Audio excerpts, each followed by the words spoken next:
नमस्कार विद्यार्थी मित्रांनो, विदर्भ IAS अकॅडमीच्या ऑनलाईन प्लॅटफॉर्ममध्ये तुमचं परत एकदा स्वागत आहे. या अगोदरच्या लेक्चरमध्ये आपण वर्ल्ड बँक, IMF आणि एशियन डेव्हलपमेंट बँक याच्याशी रिलेटेड माहिती बघितली आहे. त्याच्यासोबतच काही ज्या रिजनल ट्रेड ऑर्गनायझेशन होत्या त्याच्याबद्दलची पण माहिती आपण बघितलेली आहे. या लेक्चरमध्ये आपण WTO वर्ल्ड ट्रेड ऑर्गनायझेशन याच्याबद्दलची माहिती पाहणार आहेत. तर वर्ल्ड ट्रेड ऑर्गनायझेशन जे आहे, वर्ल्ड ट्रेड ऑर्गनायझेशन ह्याचं ओरिजिन आपण या अगोदरच्या लेक्चरमध्ये काही गोष्टी बघितल्यात. कोणत्या गोष्टी बघितल्यात तर 1939 ते 1944 याच्यामध्ये जगभरात एक सगळ्यात मोठी घटना घडली, ती म्हणजे जागतिक युद्ध, म्हणजे दुसरं महायुद्ध झालं. दुसरं महायुद्ध झाल्याच्या नंतर त्यावेळेला काय काय झालेले प्रॉब्लेम्स आपण बघितलेत की एकतर वर्ल्ड सगळं बेचिराग झालं आणि मग ह्याच्यामध्ये सगळे देश एक त्याच्या अगोदरचा जो कालखंड होता की मंदीचा 1919 ते 1929 ते 1933 या कालखंडामध्ये आणि दुसऱ्या महायुद्धाच्या कालखंडामध्ये सगळे देश प्रत्येकजण आपल्या देशात येणारा जो माल आहे त्याच्यावर आयात कर खूप जास्त लावायचा. मग आयात कर खूप जास्त लागल्यामुळं आपल्या देशात येणाऱ्या मालाला म्हणजे रेस्ट्रिक्शन्स, बॅरियर्स क्रिएट व्हायचे. मग याच्यामुळं काय झालं, ह्याच्यासोबतच चलनाचा जो मुद्दा होता म्हणजे एक्सचेंज रेट आहे, ह्याच्यावर पण प्रत्येकजण ज्याला जसं पाहिजे तसं एक्सचेंज रेट इस्टॅब्लिश करायला लागले. तर ह्या सगळ्या गोंधळामध्ये मग ह्या सगळ्या प्रॉब्लेम्समुळे एक प्रॉब्लेम्स आपण बघितले, जग बेचिराग झालं होतं. म्हणजे ज्या ज्या देशांमध्ये ॲटलिस्ट महायुद्ध झाले तो देश बेचिराग झाले होते. दुसरं, जे व्यापाराची संस्था आहे जगभरात, म्हणजे व्यापार जो आहे तो व्यापार कोलमडीस आला होता. तिसरं एक्सचेंज रेट आहे, हे सुद्धा प्रॉब्लेमॅटिक कंडिशनमध्ये आले होते. तर ह्या तिन्ही गोष्टींना इम्प्लिमेंटेशन, या तिन्ही गोष्टींना काहीतरी सोल्युशन जागतिक लेवलचं काढावं म्हणून ब्रेटन वूडला जगातील सगळे जे प्रमुख देश होते त्यांचे प्रतिनिधी भेटले. कुठं? ब्रेटन वूड, न्यू हॅम्पशायर अमेरिकेमध्ये एक ठिकाण आहे ब्रेटन वूड, त्या ठिकाणी भेटले. आणि ब्रेटन वूडमध्ये सगळ्या देशांनी ज्या वेळेला चर्चा केली 1944 साली, तर या 1944 चर्चेच्या अंती 3 संस्था इस्टॅब्लिश करायचं असं त्यांचं ठरलं. एक एक्सचेंज रेट मॅनेजमेंट आणि बाकीच्या गोष्टींसाठी IMFची स्थापना झाली, इंटरनॅशनल मॉनिटरी फंड, त्याला मराठीमध्ये आंतरराष्ट्रीय नाणेनिधी म्हणतात. त्याच्यानंतर जे डेव्हलपमेंट होतं, जे नुकसान झालं होतं वेगवेगळ्या देशांचं, त्या देशांचं नुकसान भरून काढण्यासाठी आणि त्यांची पुनर्बांधणी करण्यासाठी एक त्यांनी संस्था काढली, IBRD, international bank for reconstruction and development, आंतरराष्ट्रीय पुनर्बांधणी आणि विकास संस्था, अशी एक त्यांची दुसरी हे होती IBRD.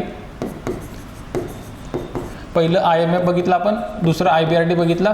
आणि ह्या IBRDलाच लार्जली वर्ल्ड बँक त्यावेळेला म्हणायचे, कारण बाकीच्या इन्स्टिट्यूट जे आहेत वर्ल्ड बँकेच्या ग्रुपमधल्या त्या नंतर आल्या. सुरुवातीला ह्यालाच वर्ल्ड बँक म्हणायचे, IBRD आली त्यावेळेला की कशासाठी, तर रिकन्स्ट्रक्शन आणि डेव्हलपमेंट वेगवेगळ्या देशांचं त्याच्यासाठी. आणि तिसरी एक संस्था इस्टॅब्लिश करायचं जे व्यापाराचं जे व्यापार कोलमडला होता ते हे करणे म्हणजे रिफॉर्म करण्यासाठी, त्याच्यामध्ये ITO म्हणजे आंतरराष्ट्रीय व्यापार संस्था, आंतरराष्ट्रीय व्यापार संस्था, ह्याला इंटरनॅशनल ट्रेड ऑर्गनायझेशन म्हणतात, इंटरनॅशनल ट्रेड ऑर्गनायझेशन. तर अशी एक संस्था इस्टॅब्लिश करण्याचा निर्णय घेतला. पण आता जगातले जे विकसित देश होते आणि अमेरिका खूप प्रबळ देश होता त्यावेळेला. अमेरिकेला असं वाटलं की आंतरराष्ट्रीय व्यापार संस्था जर स्थापन केलं तर जगातला जो व्यापार आहे त्याचे नियम कंट्रोल करण्याचं सगळं जे काम आहे ते आंतरराष्ट्रीय व्यापार संस्था करेल आणि आपलं जे स्थान आहे सध्याचं, म्हणजे आपल्या मनावर जे नियम आपण राबवू शकतो ते कदाचित राबवले जाणार नाहीत. म्हणून अमेरिका आणि त्याच्यासारखे जे बाकीचे विकसित देश आहेत हे ह्याला विरोध केले, हे ITO इस्टॅब्लिश करायला. त्याच्यामुळं फक्त ह्या 2च संस्था इस्टॅब्लिश झाल्या आणि ह्या 2ला ब्रेटन वूड ट्विन म्हणतात, हे आपण बघितलेलं आहे. आणि त्यांचं ब्रेटन वूड ट्विनमध्ये ट्विन म्हणून नंतर पुढे हे इस्टॅब्लिश झाले 1945 साली. पण ही संस्था इस्टॅब्लिश झाली नाही. तर मग ही संस्था इस्टॅब्लिश झाली नाही. मग नंतर काय झालं की अमेरिका आणि बाकीचे विकसित देश एकत्र आले. परत इन्फॉर्मल चर्चेमधनं त्यांना असं हे झालं की आपण एक काहीतरी बेसिक अरेंजमेंट करून ठेवू जे की आंतरराष्ट्रीय व्यापाराला मदत करेल, एक बेसिक अरेंजमेंट. तर मग त्यांनी एक बेसिक अरेंजमेंट तयार करायची म्हणून GATTची स्थापना केली. लक्षात ठेवा, GATT ह्याला जनरल ॲग्रीमेंट ऑन टेरिफ आणि ट्रेड, टेरिफ अँड ट्रेड असं म्हणतात.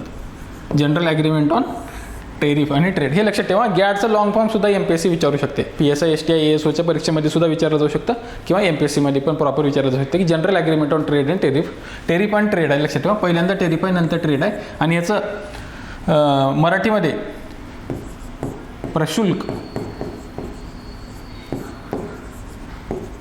प्रशुल्क आणि व्यापार विषयक सामान्य करार, व्यापार विषयक सामान्य करार असं म्हणतात. प्रशुल्क आणि व्यापार विषयक, टेरिफ म्हणजे प्रशुल्क आणि व्यापार विषयक सामान्य करार असं त्याला मराठीमध्ये म्हणतात. तर ह्या गॅटची स्थापना केली त्यांनी. पण लक्षात घ्या, ही गॅट जनरल रूल्स बनवण्यासाठी महत्त्वाचं होतं. मग ह्या गॅटची स्थापना केली. ह्याच्याबद्दलचे डिटेल्स आपण बघणारच आहेत, पण एक तुम्हाला एक इव्होल्युशन सांगतो ह्याचं, WTOचं. आपल्या आज WTOचं टॉपिक बघतो. मग गॅटची स्थापना झाली कधी? 1948 साली गॅट एस्टॅब्लिश झालं. पण ही गॅट जास्तीत जास्त श्रीमंत देशांना म्हणजे विकसित देशांना कसा फायदा होईल ह्याच्याच गोष्टी म्हणजे ह्याच्यासाठीचेच निर्णय घ्यायला लागला. गॅटकडनं विकसित देश जे आहेत, श्रीमंत देश आहेत, यांना जसा फायदा होईल तसे निर्णय गॅटमध्ये घेतले जायचे, कारण त्यांचा इन्फ्लुएन्स खूप जास्त होता. मग ही गॅटमध्ये ते निर्णय घेतले जात असल्यामुळं ह्या गॅटला एक नाव देतात, लक्षात ठेवा. त्यावेळेला नाव पडलं rich man's club. Rich man's club. तर UPSC MPSC प्रश्न विचारते की रिच मॅन्स क्लब खालीलपैकी कोणत्या संस्थेला म्हणतात? तर ते आपल्याला माहिती पाहिजे लक्षात की कोणाला म्हणतात? गॅटला रिच मॅन्स क्लब म्हणलं जायचं. तर मग खाली असे ऑप्शन देतात. रिच मॅन्स क्लब कशाला म्हणतात? गॅटला म्हणतात का, अनक्टॅडला म्हणतात का, IMFला म्हणतात का, वर्ल्ड बँकेला म्हणतात का, अजून कोणती संस्था आहे त्याला म्हणतात? तर ह्याच्यापैकी एक संस्थेला म्हणतात. आपल्याला माहिती पाहिजे की गॅटला रिच मॅन्स क्लब असं म्हणलं जायचं, कारण हे रिच कंट्रीसाठी प्रो रिच काम करायचे. तर मग हे असं झाल्यामुळं हे रिच मॅन्स क्लब म्हणून ह्याला ओळखलं जात असल्यामुळं सगळे विकसनशील देश काय केले की UN अंतर्गत, UN ऑलरेडी एक संस्था होती, तर UN अंतर्गत हे सगळे विकसनशील देश एकत्र आले आणि त्यांनी एक संस्था, एक समिती तयार केली आणि ह्या समितीने एक रिकमेंडेशन दिलं की एक तुम्ही नवीन संस्था तयार करा आणि त्या संस्थेचं नाव होतं UNCTAD, United nation convention on trade and development. Trade and development हे UNCTAD नावाची एक संस्था त्यांनी इस्टॅब्लिश करायला सांगितली. 1963ला त्यांनी इस्टॅब्लिश करायला सांगितली आणि ही संस्था 1964ला इस्टॅब्लिश झाली, UNCTAD. तर हे इस्टॅब्लिश झाल्याच्या नंतर यांनी विकसनशील देशांसाठी काही निर्णय घ्यायला भाग पाडलं. कोणाला? गॅटला. विकसनशील देश जे आहेत म्हणजे जे डेव्हलप होत आहे, डेव्हलपिंग कंट्रीज आहेत, त्यांच्यासाठी गॅटमध्ये काही निर्णय त्याला घ्यायला भाग पाडले. आणि मग ह्याच्यातलं सगळ्यात मोस्ट कॉमन यांनी प्रमोट केलेला निर्णय कोणता आहे? तर generalise system of preference. Generalise system of preference म्हणजे जे गरीब देश आहेत त्यांच्याकडून येणारं जे माल आहे विकसित देशांमध्ये, म्हणजे डेव्हलपिंग कंट्री असतील किंवा लिस्ट डेव्हलप्ड कंट्री असतील, त्यांच्याकडून येणाऱ्या मालाला हे प्रिफरन्स देण्याचं एक लिस्ट आहे. म्हणजे विकसित देश हे सिस्टीम असली बाळगतात, GSP. म्हणजे आतापर्यंत आपण अमेरिकेच्या ह्याच्यात पण होतो बघा, ट्रम्प ज्या वेळेला आले, म्हणजे ट्रम्प ज्या वेळेला शेवटच्या काळामध्ये हे जनरलाइज सिस्टीम प्रिफरन्स आपली काढून टाकली. म्हणजे आपण आता त्यांचं असं म्हणणं आहे की एका उत्पन्नाच्या वर गेलोय, आता आपल्याला ह्या जनरलाइज सिस्टीम ऑफ प्रिफरन्सची गरज नाही. त्याच्यामुळे आता हे अमेरिकेनी जनरलाइज सिस्टीम ऑफ प्रिफरन्स आपल्याला अलाउ केलं नाही. पण हे काय करतात, जनरली जे डेव्हलप्ड देश आहेत ते विकसनशील देशासाठी किंवा गरीब देशासाठी अशी एक लिस्ट बनवतात आणि ह्यांच्यावर टेरिफ फ्री म्हणजे टेरिफ वगैरे न लावता त्याला त्याच्या देशामध्ये येऊ देतात. ही असली सिस्टीम होती, ते UNCTADमुळे आली आहे. तर हे एक फायदा झाला. पण नंतर काय झालं, UNCTAD नंतर कुठं पार्टिसिपेट झाली नाही याच्या गॅटच्या याच्यामध्ये, म्हणजे त्याला पार्टिसिपेट करून घेतलं नाही UNCTADला आणि मग गॅट तशीच फंक्शन करायला लागली. आणि मग हे गॅटच्या अंतर्गत जे आपण बघितलंय, गॅटच्या अंतर्गत ह्याच्या अंतर्गत 8 राऊंड झाले. 8 राऊंड कशाचे? चर्चेचे 8 राऊंड झाले. आणि मग 8व्या राऊंडमध्ये, 8व्या राऊंडला म्हणतात उरुग्वे राऊंड. लक्षात ठेवा, उरुग्वे राऊंड हा 8वा राऊंड आहे. आपल्याला माहिती पाहिजे हे 8वा राऊंड उरुग्वे राऊंड आहे. ह्याच्यावर प्रश्न विचारला जातो की गॅटचा कितवा राऊंड? हा उरुग्वे राऊंड आहे. किंवा गॅटचा 8वा राऊंड कोणता आहे, 7वा राऊंड कोणता आहे? म्हणजे पहिले, दुसरे, तिसरे, चौथे हे विचारले जाणार नाहीत. उरुग्वे राऊंड जास्त महत्त्वाचा आहे, म्हणून तो विचारला जाऊ शकतो की गॅटचा 8वा राऊंड जो आहे तो उरुग्वे राऊंड होता. हा उरुग्वे राऊंड 1986ला चालू झाला आणि ह्या राऊंडमध्ये वेगवेगळे विषय त्यांनी ॲड केले. कृषी, सेवा. हे गॅटचं जे होतं ना, हे सुरुवातीला फक्त गुडबद्दल म्हणजे वस्तूंबद्दल होतं. बरं लक्षात ठेवा, सुरुवातीला वस्तू आणि त्याचे टेरिफ ह्याच्याबद्दलच काम करायचे. म्हणजे पहिले 5 जे त्यांचे राऊंड होते असले सगळे फक्त हे टेरिफ कमी करणं म्हणजे प्रशुल्क, आयातीचा जो कर आहे तो कर कमी करण्यासाठीच सगळं काम केलं त्यांनी सुरुवातीला. नंतर 6व्या राऊंडमध्ये त्यांनी ते अँटी डम्पिंगचं म्हणजे केनेडीचा जो राऊंड होता तो केनेडी राऊंडमध्ये त्यांनी अँटी डम्पिंग आणलं होतं. नंतर त्याच्यानंतरचा जो राऊंड होता 7वा, त्याच्यामध्ये टेरिफ आणि नॉन टेरिफ बॅरियर ह्याच्याबद्दल काम केले 7व्या राऊंडमध्ये. आणि मग शेवटचा जो राऊंड होता 8वा उरुग्वे राऊंड हा 1986 पासून झाला. त्याच्यामध्ये कृषी, सेवा, बौद्धिक जे आहे म्हणजे ट्रिप्स रिलेटेड म्हणतो जे आपण, बौद्धिक मालमत्ता ह्याला इंग्रजीमध्ये काय म्हणतात, इंटेलेक्च्युअल प्रॉपर्टी. इंटेलेक्च्युअल प्रॉपर्टी हे कृषी रिलेटेड, सेवा related, intellectual property related, non tariff barrier related, परत ह्या असल्या वेगवेगळ्या गोष्टींबद्दल ह्याच्यामध्ये चर्चा झाली. कशात, ह्या उरुग्वे राऊंडमध्ये लक्षात ठेवा. आणि मग हे उरुग्वे राऊंडमध्ये, हे उरुग्वे राऊंड आपल्याला 4 वर्षात संपवायचं होतं, 4 इयर्समध्ये. पण हे विषय एवढे वास्ट ह्याच्यात घेतले गेले की ह्याच्यावरची चर्चा काहीच पूर्ण झाली नाही. मग ह्याच्यावर काही सॅटिस्फॅक्टरी सोल्युशन निघालं नाही. मग ह्याच्यावर सॅटिस्फॅक्टरी सोल्युशन निघालं नाही म्हणून मग त्यानंतर ह्याच्यात 1993ला एक ह्याचे अध्यक्ष होते, WTOचे अध्यक्ष म्हणजे त्याचे डायरेक्टर होते WTOचे. त्यांचं नाव होतं Arthur Dunkel. Arthur Dunkel, sorry इंग्रजीमध्ये ऑर्थर डंकेल, असं नाव होतं त्यांचं. ह्या ऑर्थर डंकेलनी एक ड्राफ्ट दिला. ऑर्थर डंकेलनी एक ड्राफ्ट दिला आणि त्या ड्राफ्टला डंकेल ड्राफ्ट असं म्हणतात. Dunkel draft. तर ह्या ड्राफ्टमध्ये त्यांनी काय केलं की एक नवीन ऑर्गनायझेशन आपण इस्टॅब्लिश करू, ह्या सगळ्यांचं हे करण्यासाठी, फॉर्मलायझेशन करून ह्या सगळ्यांवर तोडगा काढण्यासाठी एक नवीन ऑर्गनायझेशन इस्टॅब्लिश करू, असं त्यांनी त्या प्रस्ताव मांडला. तर ह्या प्रस्तावाला, हे जे डंकेल ड्राफ्ट, हे प्रस्ताव कशासाठीचा होता, WTOच्या इस्टॅब्लिशमेंटचा. WTOच्या इस्टॅब्लिशमेंटसाठी यांनी प्रस्ताव मांडला डंकेल ड्राफ्टमधनं. आणि हे कुठं मांडला लक्षात घ्या, उरुग्वे राऊंडमध्ये. तर मग WTOचं इस्टॅब्लिशमेंट कुठं हे झालं, तर उरुग्वे राऊंडच्या शेवटी, उरुग्वे राऊंडचा शेवट हा WTOच्या इस्टॅब्लिशमेंट झाला आणि त्याच्यासाठी डंकेल ड्राफ्ट रिस्पॉन्सिबल होतं. आणि आपल्याला मग माहिती पाहिजे की हे कधी झालं. मग हे 1993ला हो म्हणले सगळे डंकेल ड्राफ्टला. आणि मग 1994ला मराकेश हे आफ्रिकेमध्ये एक ठिकाण आहे, मराकेश. त्या ठिकाणी हे WTOचे सगळे लोक, म्हणजे WTOचं मिनिस्ट्रियल कॉन्फरन्स मराकेशला होती. आणि मग ह्या मराकेशला एक ट्रीटी झाली आणि ह्या मराकेश सगळ्यांनी सही केली की WTOचं आपण इस्टॅब्लिशमेंट करू. मग हे 1994ला झाली मराकेशला ही ट्रीटी. आणि ह्या मराकेश ट्रीटीनुसार 1 जानेवारी 1995 पासून WTOची स्थापना झाली. हे डेट विचारतात बरं का, WTOची स्थापना कधी झाली. ह्याच्यावर प्रश्न काय काय विचारतात, उरुग्वे राऊंडवर प्रश्न विचारतो एक. नंतर हे उरुग्वे राऊंड सगळ्यात हे 8वा राऊंड होता, हे आपल्याला माहिती पाहिजे. ह्याच्यासोबत ऑर्थर डंकेलने ड्राफ्ट दिला, हे माहिती पाहिजे, डंकेल ड्राफ्ट. नंतर WTOचं इस्टॅब्लिशमेंट मराकेश ट्रीटी ह्याच्यानुसार झालं 1994ला, हे पाहिजे. म्हणजे इस्टॅब्लिशमेंट झालं, हे मराकेश ट्रीटी 1994ची आहे आणि इस्टॅब्लिशमेंट 1 जानेवारी 1995ला. तर असे 5-6 प्रश्न ह्याच्यावर विचारले जातात. तर मग असं हे WTOचं इव्होल्युशन आहे. मग हे WTO इस्टॅब्लिश झालं 1 जानेवारी 1995 पासून. आणि मग त्याच्यानंतर नवीन राऊंड चालू झाले चर्चेचे. तर हे आपल्याला माहिती असणं गरजेचं आहे. तर हे बघितलं आपण कशाबद्दल, WTOचं इव्होल्युशन काय, कसं इस्टॅब्लिश झालं WTO. तर मग हे आहे WTOचं इव्होल्युशन. तर मग आता ह्याच्यात सुरुवातीला आपण गॅटबद्दलची माहिती आपल्याला बघणं गरजेचं आहे. गॅटबद्दल बेसिक. तर गॅट जी संस्था होती आपण बघितले की 1947 त्यावेळेला त्यांनी हे गॅट इस्टॅब्लिश झाले 1947ला. म्हणजे तसं 1 जानेवारी 1948 पासून त्यांनी त्यांचं फंक्शन कार्य चालू केले. तर हे लक्षात घ्या, गॅट जे आहे ज्या वेळेला इस्टॅब्लिश झालं त्यावेळेला त्यांचे 23 सदस्य होते आणि भारतसुद्धा ह्याचं संस्थापक सदस्य होता. भारतसुद्धा संस्थापक सदस्य. भारत गॅट आणि WTO या दोन्ही संस्थेचा संस्थापक सदस्य आहे, असं हे आपल्याला माहिती बरं का पाहिजे. स्टेटमेंट बेस्ड प्रश्न येतो, भारत गॅटचा संस्थापक सदस्य आहे, बरोबर आहे का चूक आहे. तर हे बरोबर आहे, लक्षात ठेवा, हे आपल्याला माहिती पाहिजे. संस्थापक सदस्य आहे आणि हे लक्षात ठेवा, ह्याचे 23 मेंबर्स आहेत. संस्थापक सदस्य 23 मेंबर. हे 1 जानेवारी 1948ला काम चालू केले, पण 1947ला एस्टॅब्लिशमेंट झालं आणि ह्याचं हेडक्वार्टर जिनेवाला आहे, हेडक्वार्टर. तर आता हे WTOचं हे तुम्हाला नंतर सांगतो, पण फक्त ह्याच्यात कॉमन गोष्टी आहेत म्हणून सांगतो. हे कॉमन आहे, भारत गॅट आणि WTO दोन्हीचा पण संस्थापक. ह्याचे मेंबर 23 होते, लक्षात ठेवा. तर WTO ज्या वेळेला एस्टॅब्लिश झाले त्याचे 123 मेंबर होते. हे एक लक्षात ठेवा, म्हणजे हे आपल्याला कॉमन आहे, लगेच लक्षात राहू शकते, कारण हे आपल्याला ऑप्शनमध्ये विचारतात. तर WTO 1995ला ज्या वेळेला एस्टॅब्लिश झाले त्यावेळेला त्याचे 123 मेंबर होते. नंतर हेडक्वार्टर WTOचं सुद्धा जिनेवाला आहे, WTOचं सुद्धा जिनेवाला आहे, हे आपल्याला माहीत पाहिजे. तर हे 123 देशांनी मराकेशमधली जी ट्रीटी होती त्याच्यावर सही केली, ह्या 123 देशांनी, लक्षात येते. तर हे आपल्याला माहिती पाहिजे WTOमध्ये.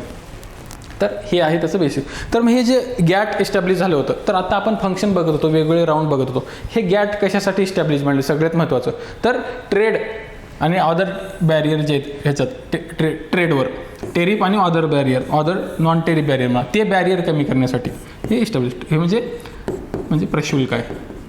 म्हणजे आयात कर जो असतो मेनली, आयात करासारखे जे बॅरियर आहेत हे ट्रेडवरचे, म्हणजे आयात कर जर कमी केला आपण, समजा आता भारतामध्ये एक फ्रीज मागवायचा आहे, एक रेफ्रिजरेटर मागायचा आहे, रेफ्रिजरेटर मागवायचं आहे कुठून, अमेरिकेतून, तर ते भारत काय करणार, तर त्याच्यावर 100% टॅक्स, म्हणजे रेफ्रिजरेटरची किंमत जर 5,000 रुपये असेल तर भारत त्याच्यावर 5,000 रुपये टॅक्स लावते. तुम्हाला माहिती आहे ना की भारतामध्ये हे जे गाड्या आहेत, ह्या BMW, मर्सिडीज, ह्या सगळ्या गाड्या आहेत, ह्या गाड्या जर्मनीमध्ये वगैरे म्हणजे जिथं ओरिजिनली तयार होतात तिथं खूप स्वस्त आहेत बऱ्यापैकी, तर भारतामध्ये त्याच्यावर 200% 300% टॅक्स लागतो. म्हणजे त्याची जर किंमत 10 लाख असेल तर भारत त्याच्यावर 20 लाख टॅक्स लावतो, म्हणजे त्याची किंमत 30 लाख जाते, म्हणजे एवढा जास्त आपल्याकडे टॅक्स लागतो. तर हे जे टॅक्स आहे म्हणजे हे आयात कर आहे, आपण कस्टम ड्युटी तेवढी मोठी लावतो, तर हे कस्टम ड्युटी हे कमी करणं हे गॅटचं सगळ्यात महत्त्वाचं काम होतं. ह्या कस्टम ड्युटीसोबत दुसरे जे बॅरियर असतात, आपण फक्त आयात करच लावत नाही, तर मग आणखी काय करतो आपण, म्हणजे सुरुवातीला काय करायचो की नॉन टेरिफ बॅरियरमध्ये आपण काय करायचो, कोटा रिस्ट्रिक्शन द्यायचो. कोटा रिस्ट्रिक्शन म्हणजे काय की समजा आपल्याला डाळ मागवायची आपल्या देशामध्ये, डाळ जर मागवायची असेल तर आपण काय करणार की 100 क्विंटलच डाळ मागवायची, त्याच्यापेक्षा जास्त मागवायचं नाही, म्हणजे हे कोटा ठरवायचा. म्हणजे 1,000-2,000 क्विंटल जे आहे ते येऊ द्यायचं नाही, 100 क्विंटलच येऊ द्यायचं, त्याच्यापेक्षा जास्त आली की मग त्याच्यावर खूप जास्त हे लावायचं, आयात कर लावायचं.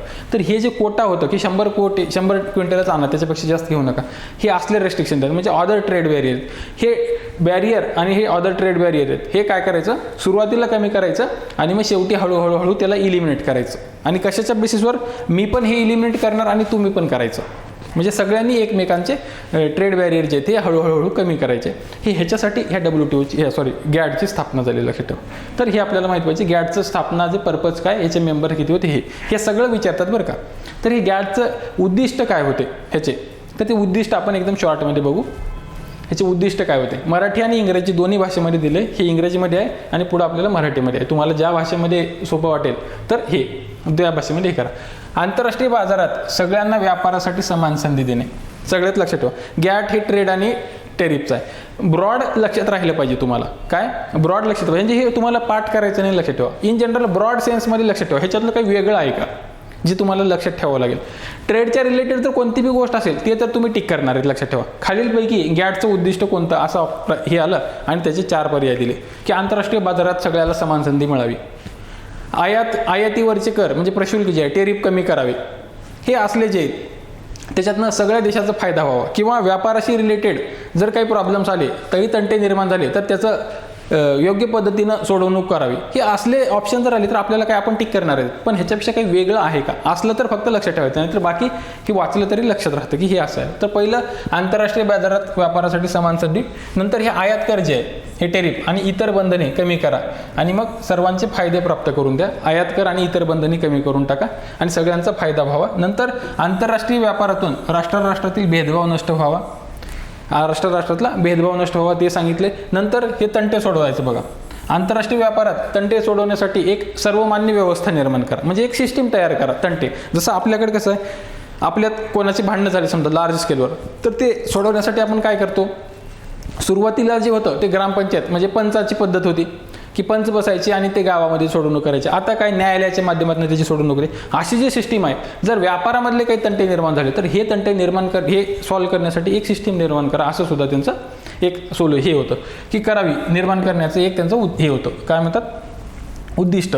नंतर जगामध्ये अधिक चांगलं जीवनमान निर्माण होण्यासाठी प्रयत्न करेल. लक्षात ठेवायचे क्वालिटी ऑफ लाईफ चांगलं झालं पाहिजे, अजून क्वालिटी ऑफ लाईफ. तर हे वेगळं आहे काहीतरी, लक्षात ठेवा. हे आपल्याला माहिती पाहिजे की व्यापारातनं क्वालिटी ऑफ लाईफ हे थोडंसं आपल्याला वाटू शकतं की संशय येऊ शकतो की अरे असं असेल का, तर आपल्याला माहिती पाहिजे की जगात अधिक चांगलं जीवनमान म्हणजे क्वालिटी ऑफ लाईफ अधिक चांगलं होण्यासाठी प्रयत्नशील राहणं हे गॅटचं काम होतं. तर तेच इंग्रजीमध्ये आहे की इक्वल ऑपॉर्च्युनिटी, समान संधी देणं आंतरराष्ट्रीय व्यापारामध्ये. एक इफेक्टिव्ह डिमांड वाढवा आणि ते रिअल इन्कम वाढवा, ते एक सांगितलं.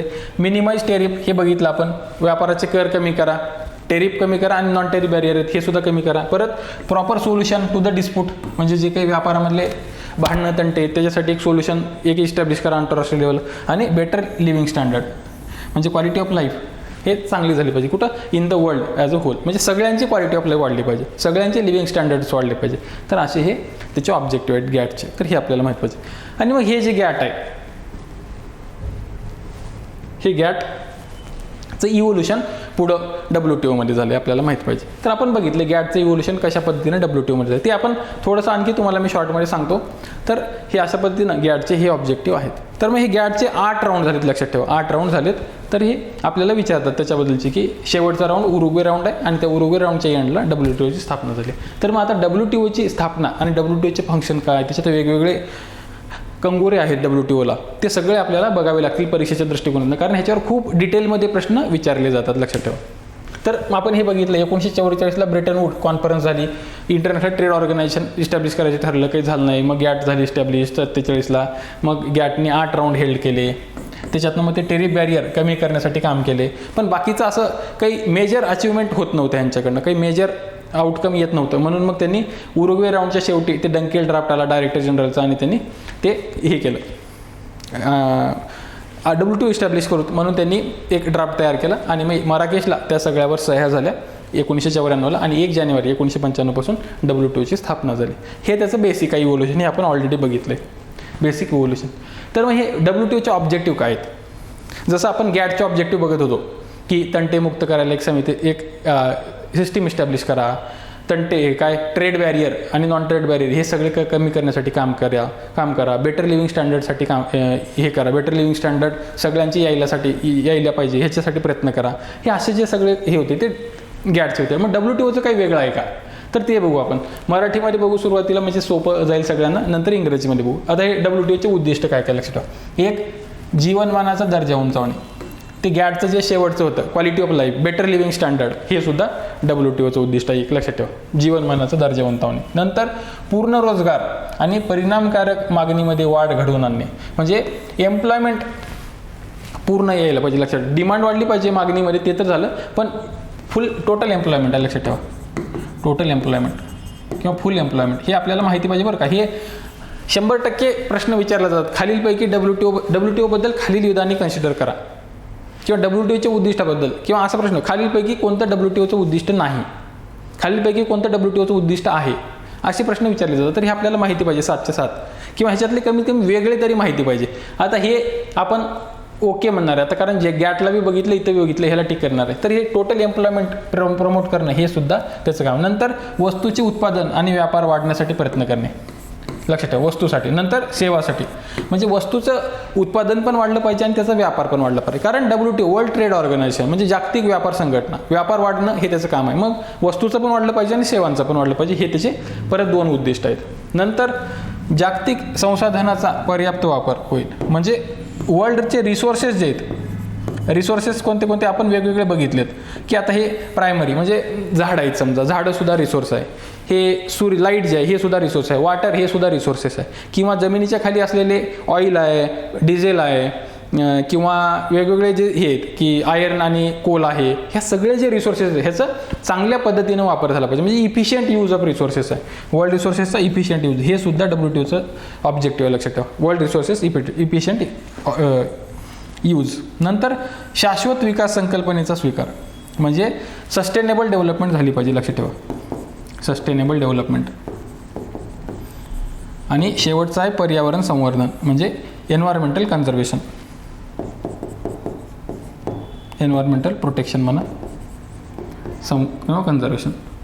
तर हे जे आहे हे आपल्याला एक्स्ट्रा आहे, वेगळं आहे काहीतरी, लक्षात ठेवा. WTO आणि एन्व्हायरमेंटचं कन्झर्वेशन हे काय पॉसिबल आहे का, तर हे आपल्याला लक्षात ठेवलं की हे पॉसिबल आहे. WTOच्या ह्याच्यामध्ये सस्टेनेबल डेव्हलपमेंट प्रमोट करणं हे त्याचं ऑब्जेक्टिव्ह आहे आणि एन्व्हायरमेंटल कन्झर्वेशन करणं. आता हे सस्टेनेबल डेव्हलपमेंट ज्या वेळेला म्हणतो त्यावेळेला एन्व्हायरमेंटचा कॉम्पोनंट त्याच्यामध्ये येतो, की ग्रोथ तर तुमची झाली पाहिजे पण त्याच्यासोबत एन्व्हायरमेंट सुद्धा कन्झर्व झालं पाहिजे. हे ग्रोथ आणि एन्व्हायरमेंट हे दोन्ही गोष्टी ज्या ठिकाणी येतात अशा डेव्हलपमेंटला सस्टेनेबल डेव्हलपमेंट म्हणतो आपण. तर हे जे सस्टेनेबल डेव्हलपमेंट आहे हे सुद्धा प्रमोट करणं आणि एन्व्हायरमेंटचं कन्झर्वेशन करणं हे दोन्ही WTOच्या ऑब्जेक्टिव्हमध्ये. तर आपल्याला हे लक्षात ठेवा, हे बाकीचे ऑब्जेक्टिव्ह नाही लक्षात ठेवलं तर चालते, हे 2-3 ठेवले की आपलं उत्तर नक्की चुकत नाही.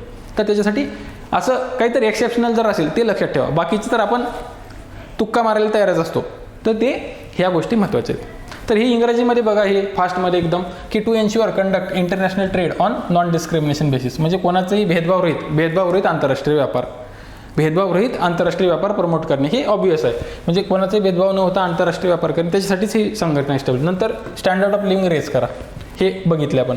नंतर ensure trade flow as smoothly predictably freely as possible, म्हणजे ट्रेड चांगला झाला पाहिजे एकदम, ते असं म्हणतं. नंतर टू एक्सपांड द प्रोडक्शन आणि ट्रेड, हे बघितले आपण, to expand production of the trade. आणि हे कशात बघितले आपण, गुड्समध्ये आणि सर्व्हिसेस, म्हणजे वस्तूमध्ये बी आणि सेवामध्ये पण ह्यांचं प्रोडक्शन झालं पाहिजे आणि त्यांचा व्यापार वाढला पाहिजे.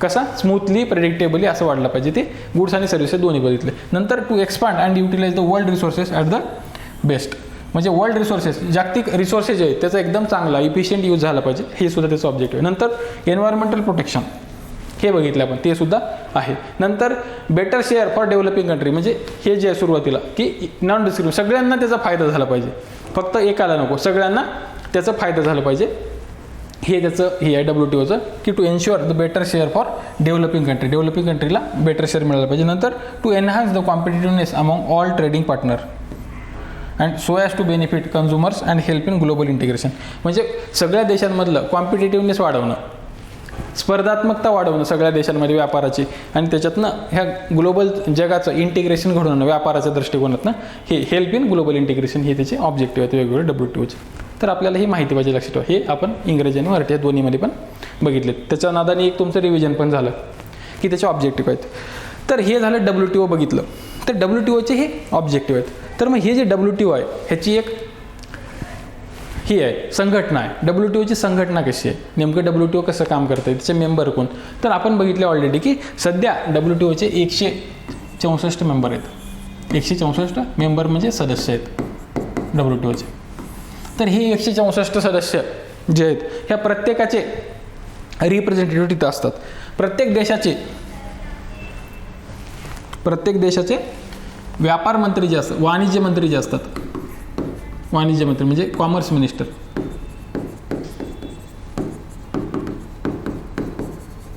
म्हणजे जे मेंबर आहेत तेवढ्या सगळ्या देशाचे वाणिज्य मंत्री ह्या मिनिस्ट्रियल कॉन्फरन्समध्ये भाग घेतात. लक्षात ठेवा, सगळ्यात मोठं ऑर्गन कोण असतं, सगळ्यात मोठं कोण ह्या WTOमध्ये, तर हे मिनिस्ट्रियल कॉन्फरन्स, हे सगळे डिसिजन घेत असते. लक्षात ठेवा, मेजर डिसिजन मिनिस्ट्रियल कॉन्फरन्समध्ये घेतले जातात आणि हे दर 2 वर्षाला भरते, आपल्याला माहीत पाहिजे. आणि हे 164 देश आहेत ना, 164 देशाचे कॉमर्स मिनिस्टर जे आहेत, वाणिज्य मंत्री, हे सगळे ह्या मिनिस्ट्रियल कॉन्फरन्समध्ये भाग घेतात.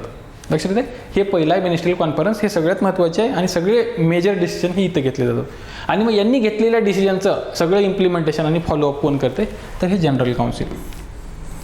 लक्षात ठेवा, हे दर 2 वर्षांनी भेटतात. मध्ये काय होतं ह्यांना जास्त काही माहीत नसते, हे मध्ये सगळं हे गोष्टी हे बघत असतात, जनरल काउन्सिल बघते आणि त्याला रिपोर्ट करत असते. तर मग प्रत्येक देश आपला एक रिप्रेझेंटेटिव्ह इथं पाठवतो, मग हे रिप्रेझेंटेटिव्ह ह्या जनरल काउन्सिलमध्ये येतात. आणि हे जनरल काउन्सिल म्हणजे काय, ह्या सगळ्या देशाचे 164 देशाचे 164 रिप्रेझेंटेटिव्ह इथं असतात.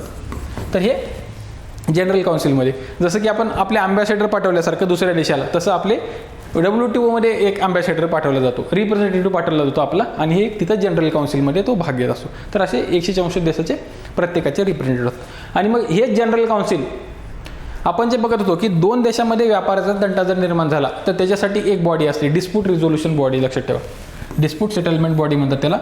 ज्या वेळेला 2 देशामध्ये व्यापाराचा तंटा होतो, म्हणजे हा देश म्हणतोय की तुम्हाला WTOने एवढं कमी करायला सांगितलं होतं ह्याचे टॅक्सेस, तुम्ही केलं नाही, मग दुसरा देश म्हणतो नाही एवढं आम्हाला सांगितलं नव्हतं.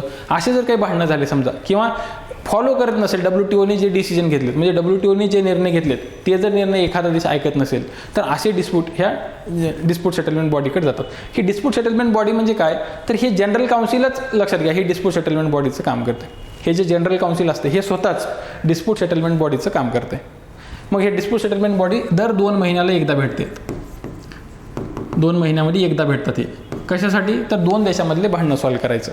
आणि हे जनरल काउन्सिल स्वतःच डिस्प्यूट सेटलमेंट बॉडी, म्हणजे ज्या वेळेला हे भांडणं सॉल्व्ह करायचं काम करतात त्यावेळेला ह्याला डिस्प्यूट सेटलमेंट बॉडी म्हणतात.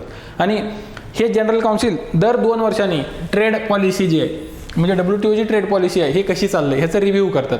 ज्या वेळेला हे जनरल काउन्सिल दर 2 वर्षांनी एकदा ह्याचं फंक्शन रिव्ह्यू करते WTOचं, त्यावेळेला त्याला ट्रेड पॉलिसी रिव्ह्यू बॉडी म्हणतात. म्हणजे हे 2 जे बॉडी आहेत हे काही वेगळ्या नाहीत. लक्षात ठेवा, हे जनरल काउन्सिल स्वतःच ट्रेड पॉलिसी रिव्ह्यू बॉडी म्हणून पण ॲक्ट होते, डिस्प्यूट सेटलमेंट बॉडी म्हणून पण ॲक्ट होते. तर हे जनरल काउन्सिलचं सगळं दुसरं महत्त्वाची बॉडी आहे, हे त्यांचं काम आहे. नंतर मग ह्याच्या अंतर्गत हे वेगवेगळे अजून सब काउन्सिल असतात. मग गुड्सच्या रिलेटेड ॲग्रीमेंट जे आहेत, म्हणजे वस्तू परिषद म्हणतात त्याला. काय वस्तू, हे जनरल काउन्सिल म्हणजे सामान्य परिषद. नंतर हे वस्तू परिषद, हे सेवा परिषद, हे ट्रिप्स परिषद, हे असे वेगवेगळे ट्रेड निगोशिएशन कमिटी ह्या सगळ्या कमिटीज असतात त्याच्या अंतर्गत, जनरल काउन्सिलच्या अंतर्गत. तर हे असं जे आहे हे स्ट्रक्चर आहे WTOचं. आणि ह्या सगळ्यांचं कोऑर्डिनेशन करण्यासाठी एक पद हे केलं जातं ह्याच्यामध्ये, ते असते डायरेक्टर जनरल.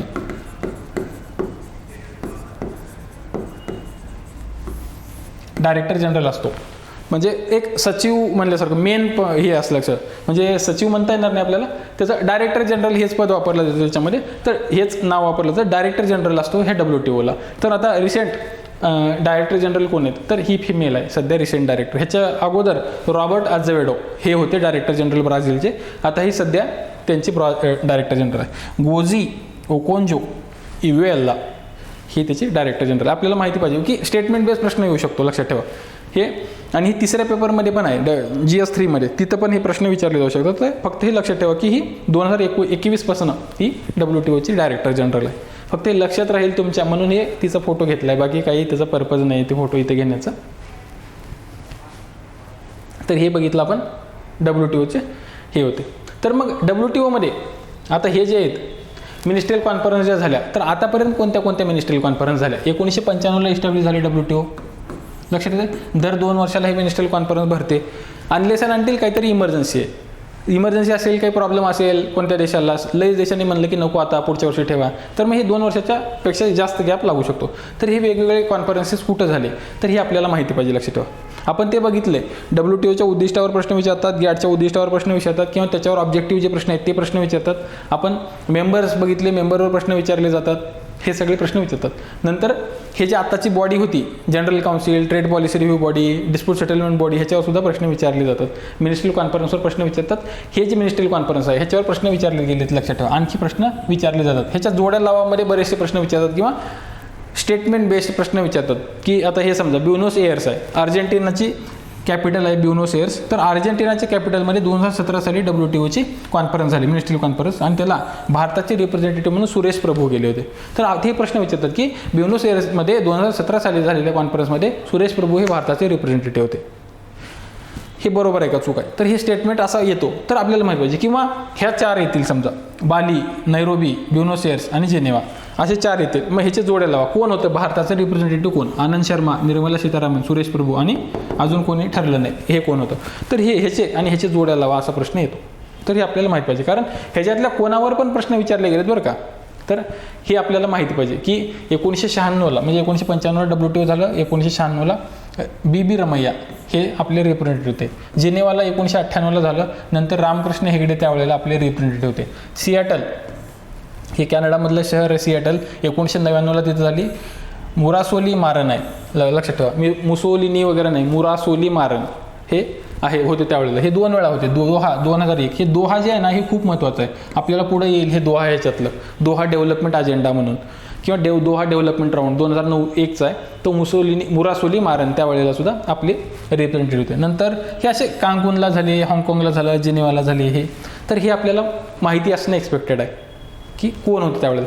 जर आपल्याला इन जनरल थोडंसं एक आयडिया जर आली, कसं लक्षात ठेवायचं हे माहिती आहे का, की आपल्याला माहिती पाहिजे की 1998 ते 2003 ह्या काळामध्ये NDAचं सरकार होतं. 2004 ते 2014 या काळामध्ये UPAचं सरकार होतं. ॲटलिस्ट एवढा तरी फरक करता आला पाहिजे, लक्षात ठेवा आपल्याला, की 2003ची जर एखादी दिली त्यांनी हे, तर 2003ला कमलनाथ किंवा आनंद शर्मा असली लोक राहणार नाहीत. त्यावेळेला अरुण जेटली, हां भाऊ असू शकतो, NDAचा माणूस आहे, अरुण जेटली तिथं असू शकतो, किंवा हे मुरासोली मारन हे NDAमध्ये होते, म्हणजे AIADMKचे हे रिप्रेझेंटेटिव्ह म्हणून हे त्यावेळेला असू शकतात. तरी असं एवढं तरी आपल्याला अंदाज आला पाहिजे. किंवा आता हे नैरोबी 2015ला असं जर विचारलं, आणि 2015ला नैरोबीला झालेल्या याच्यामध्ये कोण होतं, आणि त्यांनी म्हणलं आनंद शर्मा होते, तर त्याचं आपल्याला एवढं तरी यायला पाहिजे की 2015ला इथं परत NDAचं सरकार आलं होतं 2014ला, आणि मग हे आनंद शर्मा काही NDAचा माणूस नाही, हा निर्मला सीतारामन ही NDAमध्ये आहेत, म्हणजे BJPचे मेंबर आहेत. तर हे आपल्याला एवढा अंदाज तरी येणं एक्सपेक्टेड आहे. तर असं थोडंसं हे लक्षात राहण्यासाठी आपल्या ट्रिक्स वापरणं गरजेचं आहे, लक्षात ठेवा. तर अशा पद्धतीनं तुम्ही हे करता. आता ह्याच्यावर हे जर बघितलात तुम्ही, तर ह्याच्यावरून आणखी प्रश्न काय तयार होऊ शकतात, तर आनंद शर्मा लक्षात ठेवा. आनंद शर्मा 3 वेळा रिप्रेझेंट केलेत. हे मुरासोली मारन 2 वेळा रिप्रेझेंट केले WTO मध्ये. तर असा प्रश्न येऊ शकतो, त्यांना जर विचारावं वाटलं की आनंद शर्मा मिनिस्ट्रियल कॉन्फरन्समध्ये 3 वेळा रिप्रेझेंट केले भारतांना, हे स्टेटमेंट बरोबर आहे. किंवा WTO मध्ये सर्वाधिक वेळा भारताला रिप्रेझेंटेटिव्ह करणारे मिनिस्टर हे मुरासोली मारन होते. तर हे बरोबर आहे का? तर हे बरोबर नाही, हे चूक आहे. लक्षात ठेवा की आनंद शर्मा होते सगळ्यात जास्त वेळा रिप्रेझेंट, 3 वेळा आनंद शर्मांनी रिप्रेझेंट केले. तर हे आपल्याला माहिती पाहिजे की हे असं थोडेसे प्रश्न ट्विस्ट करून विचारले जाऊ शकतात. तर मग असं आपल्याला एक अंदाज लावा किंवा एक हे करा की कसं आपल्याला ट्रिक्स लावता येईल आणि कसं लक्षात ठेवता येईल, किंवा आपलं म्हणजे आपले प्रश्न चुकण्याचे चान्सेस कमी व्हावे. तर हे WTOचे वेगवेगळे मिनिस्ट्रियल कॉन्फरन्स आहेत. आणि ह्या मिनिस्ट्रियल कॉन्फरन्समध्ये मग हे आता आपण बघू थोडं की बालीचं काय पॅकेज आहे, दोहा डेव्हलपमेंट अजेंडा काय, म्हणजे ह्याच्यातल्या महत्त्वाच्या ज्या हे आहेत, नैरोबीचं पॅकेज आहे. तर हे महत्त्वाचे जे कॉन्फरन्स आहेत त्याच्यावर आपण थोडीशी माहिती बघणार आहेत, आपल्या परीक्षेच्या दृष्टिकोनातून महत्त्वाचे असलेले. तर नंतर हे जे WTO बघितले आपण बघतोय त्याचे काही प्रिन्सिपल आहेत लक्षात ठेवा. ह्याच्यावर खूप प्रश्न विचारले जातात की WTOचे प्रिन्सिपल काय, WTOचे प्रिन्सिपल काय. तर बेसिक प्रिन्सिपल जे WTOचे ते बेसिक प्रिन्सिपल पहिलं आहे ट्रेड विदाऊट डिस्क्रिमिनेशन, म्हणजे किंवा ह्याला म्हणतात नॉन डिस्क्रिमिनेशन हे त्याचं पहिलं आहे. म्हणजे भेदभाव करायचा नाही, भेदभाव रहित असणं, तर हे नॉन डिस्क्रिमिनेशनचं आहे. मग ह्या नॉन डिस्क्रिमिनेशनमध्ये 2 गोष्टी आहेत लक्षात ठेवा, मोस्ट फेवर्ड नेशन आणि नॅशनल ट्रीटमेंट. हे 2 गोष्टी आहेत, मोस्ट फेवर्ड नेशन आणि नॅशनल ट्रीटमेंट. आता जर तुम्ही PSIचा पेपर बघितला असेल, PSI STIOचं कंबाईन, त्यांनी खालीलपैकी WTOचं प्रिन्सिपल काय कोणतं आहे असा प्रश्न विचारला आहे. WTOचं बेसिक महत्त्वाचं प्रिन्सिपल कोणतं आहे असं विचारलं आणि त्याच्यामध्ये त्यांनी हे 3 ऑप्शन दिलेत लक्षात ठेवा. हे पहिलं ऑप्शन दिलं आहे, हे दुसरं ऑप्शन दिलं, हे तिसरं ऑप्शन दिलं, हे 3 ऑप्शन दिलेत. तर मग आता आपण कन्फ्यूज होतो की बाबा नेमकं प्रिन्सिपल कोणतं आहे WTOचं ह्याच्यापैकी. जर आपण नीट वाचलं तरच आपल्याला उत्तर देता येते. मोस्ट फेवर्ड नेशन हे त्याचं प्रिन्सिपल आहे, पण हे मोस्ट फेवर्ड नेशन आणि नॅशनल ट्रीटमेंट पण हे त्याचं प्रिन्सिपल आहे. बट हे दोन्ही पण कशाचं कॉम्पोनंट आहे, तर नॉन डिस्क्रिमिनेशनचं कॉम्पोनंट आहे लक्षात ठेवा. त्याच्यामुळे बेसिक प्रिन्सिपल हे नॉन डिस्क्रिमिनेशन आहे, बेसिक प्रिन्सिपल हे नाही. जर आपण मोस्ट फेवर्ड नेशन म्हणलं तर हे 2 त्याच्यात राहून जातात आणि हे म्हणलं तर हे 2 त्याच्यात राहून जातात. त्याच्यामुळं नॉन डिस्क्रिमिनेशन हे त्याचं बेसिक आहे, म्हणजे भेदभाव रहित हे करणं, प्रमोट करणं, भेदभाव रहित व्यापार प्रमोट करणं हे त्याचं बेसिक प्रिन्सिपल आहे. तर ह्याच्या अंतर्गत ह्याचं नॉन डिस्क्रिमिनेशनचे 2 कॉम्पोनंट म्हणजे काय, most favoured nation. Most favoured nation म्हणजे काय लक्षात ठेवा, मोस्ट फेवर्ड नेशन म्हणजे काही वेगळं हे नाही आहे. ह्याला मराठीमध्ये पण मोस्ट फेवर्ड नेशन असंच हे करते त्यांनी. तर मोस्ट फेवर्ड नेशन म्हणजे काही वेगळी ट्रीटमेंट द्यायचं नाही आपल्याला लक्षात ठेवा. सगळ्यांना सारखी ट्रीटमेंट देणं, सगळ्यांना सारखं ट्रीटमेंट दिलं. म्हणजे मोस्ट फेवर्ड नेशनमध्ये कसं असते, भारत आहे, भारतामध्ये आपण लक्षात घ्या की डाळ इम्पोर्ट करतो, आपण डाळ इम्पोर्ट करतो. समजा आपण श्रीलंकेमधून डाळ इम्पोर्ट करतो आणि त्याच्यावर 10% टॅरिफ लावलं आणि आपण बाकीच्या देशातनं पण इम्पोर्ट करतो. असं कन्सिडर करा की इंडोनेशियामधून करतो, आफ्रिकेमधल्या काही देशातून करतो आणि अजून ऑस्ट्रेलियातून करतो, अशा वेगवेगळ्या देशातून करतो. ज्यावेळेस आपण श्रीलंकेकडून 10% टॅरिफ लावतो तर ह्या सगळ्या देशांना 10% टॅरिफ लावावं लागतं आपल्याला लक्षात ठेवा. 10%. हे जे ट्रीटमेंट आहे हे मोस्ट फेवर्ड नेशन आहे लक्षात ठेवा. ज्यावेळेला आपण मोस्ट फेवर्ड ट्रीटमेंट म्हणतो एखाद्या देशाला तर त्या सगळ्या देशांना इक्वल ट्रीटमेंट देतो, सगळ्या देशांना इक्वल ट्रीटमेंट देतो. हेच मोस्ट फेवर्ड नेशनचं मिनिंग आहे लक्षात ठेवा. आपल्याला विचारला जाऊ शकतो प्रश्न की मोस्ट फेवर्ड नेशन जे संज्ञा आहे हे कोणत्या असोसिएशनशी रिलेटेड आहे, कोणत्या इंटरनॅशनल इन्स्टिट्यूशनशी रिलेटेड आहे, WTOशी रिलेटेड आहे का, IMFशी रिलेटेड आहे का, वर्ल्ड बँकेशी रिलेटेड आहे की असं विचारलं जाऊ शकतो. मोस्ट फेवर्ड नेशन हे जे संज्ञा आहे हे WTOशी रिलेटेड आहे आणि त्याचं मिनिंग काय ह्याच्यावर दुसरा प्रश्न येऊ शकतो. तर ते सुद्धा आपल्याला माहिती पाहिजे की ह्याचं मिनिंग की सगळ्यांना सारखेपणाने ट्रीट करणे म्हणजे मोस्ट फेवर्ड नेशन देणं. म्हणजे आणि हे माहीत पाहिजे लक्षात ठेवा, आपण पाकिस्तानला मोस्ट फेवर्ड नेशन स्टेटस दिले पण पाकिस्तानने आपल्याला मोस्ट फेवर्ड नेशन हे स्टेटस दिले नाही. ज्यावेळेला आता हे हल्ला झाला होता बालाकोटचा स्ट्राईक, त्याच्यानंतर त्यांनी ते आपलं मोस्ट फेवर्ड नेशन स्टेटस काढून घेतलं होतं. तर हे मोस्ट फेवर्ड नेशन तिथं चर्चेमध्ये आलं होतं. तर हे आपल्याला माहिती पाहिजे. मोस्ट फेवर्ड नेशन म्हणजे काही आपल्याला फेवर करायचं नाही कोणाला, सगळ्यांना सारखी ट्रीटमेंट देणं म्हणजे मोस्ट फेवर्ड नेशन स्टेटस. तर हे आपलं पहिलं महत्त्वाचं. दुसरं नॅशनल ट्रीटमेंट म्हणजे राष्ट्रीय वागणूक, मराठीमध्ये याला राष्ट्रीय वागणूक देणं. राष्ट्रीय वागणूक देणं म्हणजे काय, बाहेरच्या देशातून जे काही आपल्या देशामध्ये गुंतवणूक येणार आहे, दुसऱ्या देशातून जे काही वस्तू आपल्यामध्ये येणार आहे, दुसऱ्या देशातून जे काही सेवा येणार आहे त्याला आपल्या देशातल्या सेवेसारखं, आपल्या देशातल्या वस्तूसारखं ट्रीट करणं म्हणजे नॅशनल ट्रीटमेंट. आपल्या देशातल्या वस्तूसारखं आपल्या देशातल्या सेवेसारखी वागणूक देणं म्हणजे राष्ट्रीय वागणूक. लक्षात ठेवा, कळतं, एकदम सोपं आहे. नॅशनल ट्रीटमेंट म्हणजे काय, तर बाहेरून देशातून येणाऱ्या वस्तू, सेवा, गुंतवणूक या सगळ्यांना आपल्या देशातलं असल्यासारखंच वागणूक द्या म्हणजे नॅशनल ट्रीटमेंट. तर हे 2 कॉम्पोनंट आहेत नॉन डिस्क्रिमिनेशनचे, कळते. हे आहे नॉन डिस्क्रिमिनेशन. दुसरं फ्रीअर ट्रेड. म्हणजे फ्री ट्रेड म्हणजे काय? मुक्त व्यापार. मुक्त व्यापार कसं?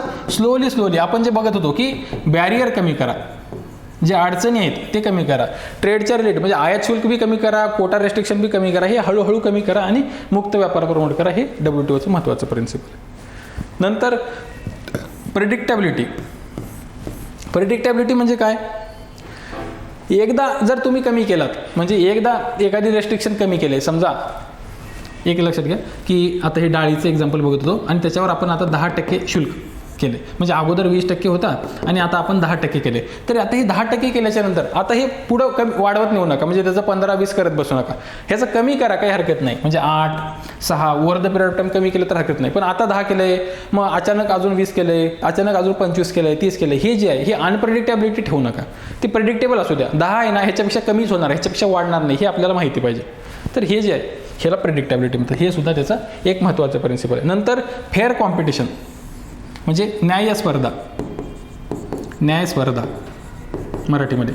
तर हे वेगवेगळ्या देशांमध्ये फेअर कॉम्पिटिशन प्रमोट करणं हे सुद्धा WTOचं महत्त्वाचं प्रिन्सिपल आहे. न्याय स्पर्धा प्रमोट करणे वेगवेगळ्या देशांमध्ये, वेगवेगळ्या देशातून येणाऱ्या व्यापारामध्ये. तर हे न्याय स्पर्धा प्रमोट करणं हे सुद्धा त्याचं काम आहे. नंतर मग हे शेवटचं जे आहे एनकरेजिंग डेव्हलपमेंट आणि इकॉनॉमिक रिफॉर्म्स. वेगवेगळ्या देशांमध्ये डेव्हलपमेंट प्रमोट करा आणि इकॉनॉमिक रिफॉर्म्स आला, जेणेकरून व्यापार अधिकाधिक वाढीस लागेल. हे त्याचं शेवटचं प्रिन्सिपल आहे. तर हे आर्थिक सुधारणा, विकास आणि आर्थिक सुधारणा हे सुद्धा त्याचं शेवटचं प्रिन्सिपल. तर असे वेगवेगळे प्रिन्सिपल आहेत WTO. तर आपल्याला प्रश्न विचारतात की खालीलपैकी कोणतं WTOचं प्रिन्सिपल आहे? नॉन डिस्क्रिमिनेशन आहे, प्रेडिक्टेबिलिटी आहे, इकॉनॉमिक रिफॉर्म्सच्या बद्दलचं आहे, इक्वल जे जस्टिस आहे, फेअर कॉम्पिटिशन आहे, हे आहे. तर हे असे वेगळे सगळे त्याचे प्रिन्सिपल्स आहेत. तर हे प्रिन्सिपलवर प्रश्न विचारले जातात. मोस्टली पहिल्या प्रिन्सिपलवर खूप जास्त प्रश्न विचारतात, लक्षात ठेवा, पहिल्या 2 प्रिन्सिपलवर. तर हे आपल्याला माहिती पाहिजे की WTOचे प्रिन्सिपल कोणते कोणते. तर मग हे WTOचे प्रिन्सिपल बघितले आपण, WTOची माहिती बघितली. तर WTOचे प्रिन्सिपल आणि माहिती बघितल्याच्यानंतर WTOमध्ये वेगवेगळे करार आहेत. ह्या WTOच्या कराराचं वर्गीकरण हे 6 करारामध्ये केलं जातं, लक्षात ठेवा. म्हणजे WTOच्या अंतर्गत खूप सारे करार आहेत. ह्या वेगवेगळ्या करारांचं वर्गीकरण मेन 6 कंपोनंटमध्ये म्हणजे 6 करारामध्ये केलं जाते. तर हे प्रत्येक करार ह्याच्यातले महत्त्वाचे करार आपल्याला बघणं गरजेचं आहे. तर ह्याच्यातला पहिला करार जो आहे हे WTOचा संस्थापक करार. हे पहिला जो करार आहे WTOचा संस्थापक करार. सांगा बरं, हे WTOचा संस्थापक करार कोणता आहे? आपण ऑलरेडी बघितले. म्हणजे WTOचं फाउंडिंग पॅक्ट कोणता आहे? WTOचं फाउंडिंग पॅक्ट ॲग्रीमेंट फाउंडिंग कोणती आहे सांगा? तर हे आहे मराकेश ट्रीटी, लक्षात ठेवा. Marrakesh treaty.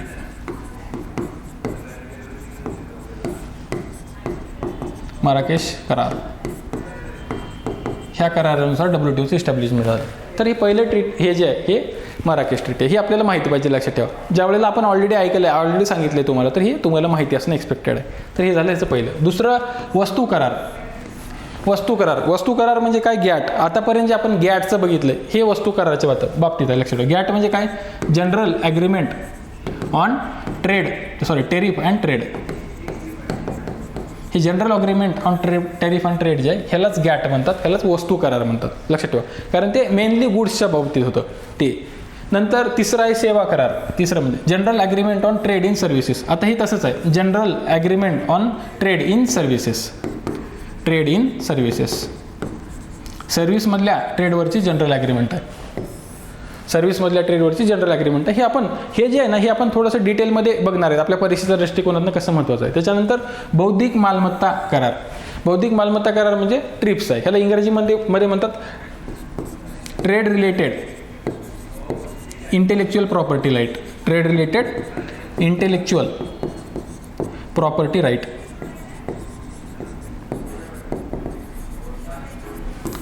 Trips, trade related intellectual property rights ह्याला म्हणतात. नंतर तक्रार निवारण करार म्हणजे हे डिस्प्यूट सेटलमेंट बॉडी जी बघितली आपण ती आहे. डिस्प्यूट सेटलमेंट बॉडी ही आहे तक्रार निवारण करार. ही आपल्याला माहिती पाहिजे, लक्षात ठेवा.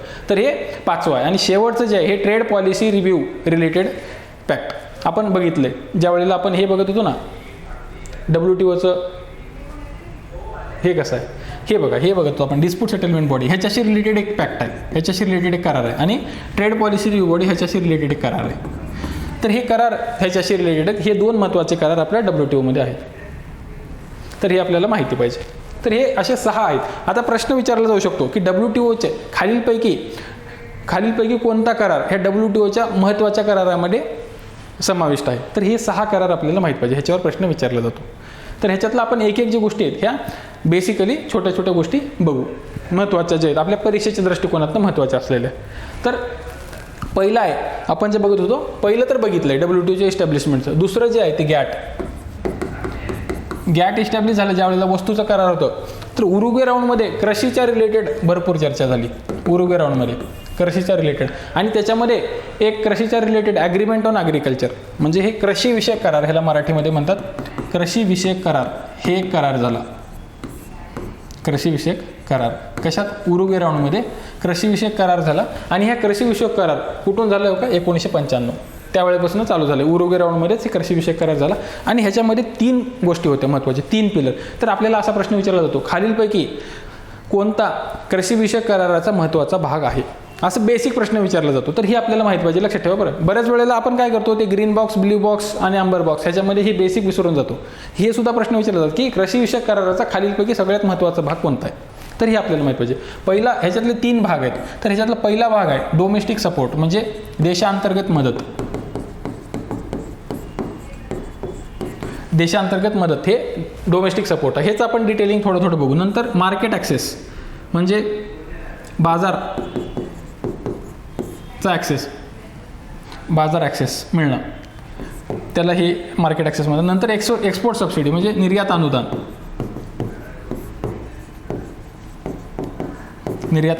तर ह्या तिन्ही याच्या अंतर्गत हे 3 ह्याचे महत्त्वाचे पिलर. तर ह्याच्यावर प्रश्न विचारतो की ॲग्रीमेंट ॲग्रिकल्चरमध्ये खालीलपैकी कोणता महत्त्वाचा कंपोनंट नाही, असा प्रश्न. मग हे तिन्हीसोबत अजून कोणता तरी एक एक्स्ट्रा कंपोनंट दिला जातो, तो कंपोनंट ह्याचा उत्तर नाही. तर आपल्याला ही माहिती पाहिजे की कशा पद्धतीनं प्रश्न विचारतात. तर लक्षात ठेवा हे 3. मग आता ह्याच्यातलं प्रत्येक एक आपल्याला परीक्षेच्या दृष्टीनं कसे प्रश्न विचारतात ते आहे.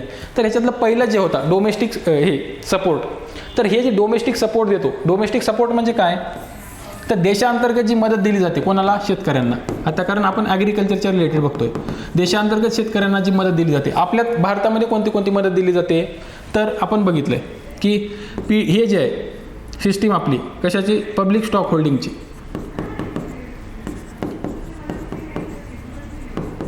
म्हणजे